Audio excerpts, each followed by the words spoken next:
Okay, so next we're going to install our pickups. So you can generally have a look on the back and you might see neck or bridge written. We don't in this instance. We've got FC50 and FC52. And it looks like FC52 is our bridge pickup. As you can see, the pickup ring's got a higher profile, and that means our red wire is the bridge pickup. So you might notice I've got the high E and low E loosely installed. So I've just got them loose for now just to get these pickups in place, but just tight enough to not let that tail piece fall out. And the wires obviously go, the corner goes closest to the electronics cavity.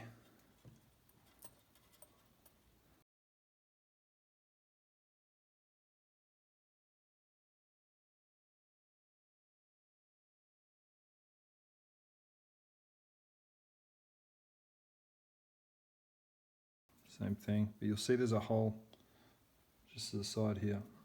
So that'll be going through first, which is why we haven't threaded or fully installed our bridge pickup yet.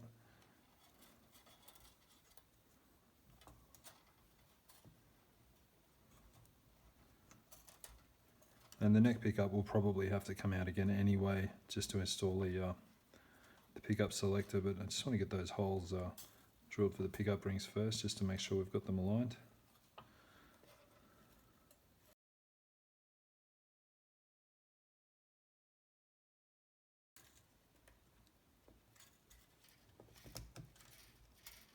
Okay, so now we'll tighten up our strings, make sure they're sitting on there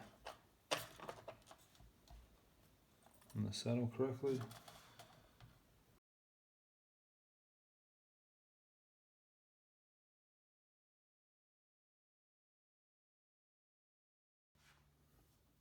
And there's a little bit of play there, so what I'm going to do is just make sure our strings are aligned over the individual pole pieces as well as possible.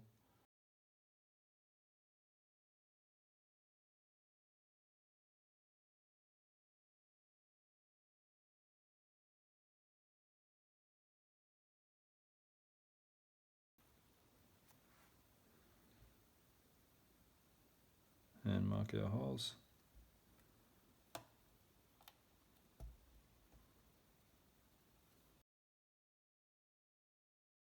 And that's really all there is to it. So then you would square off your bridge pickup, off your neck pickup, and follow the process.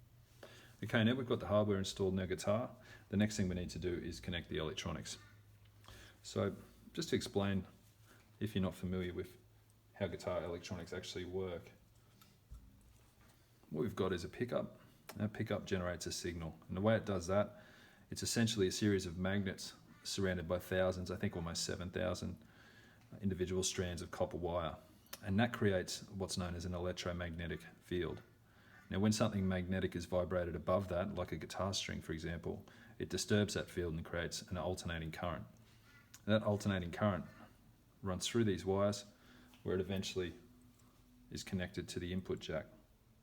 So we've got one ground wire and one active or hot wire, and they connect to their individual lugs, and when we plug a cable into the input jack to the amplifier, the voltage is converted to sound because both use frequencies. So for instance, different voltages have different frequencies, different pitches have different frequencies as well. Now these other components, the switch, the pickup selector switch, volume pot, tone pot, they don't actually add anything to that signal, they just allow us to manipulate it. So when it comes to a switch, for example, if we switch the neck position, we're activating the wires that are connected to the lug on the neck position. Alternatively, bridge, we're activating this lug. And in middle position, we're activating a combination of both pickups, as you can see here with that middle lug. Now that will eventually run through our volume potentiometer or pot. And a pot, the potentiometer is essentially a variable resistor. So inside that pot we have resistive material. And this middle lug, which is the output, is actually connected.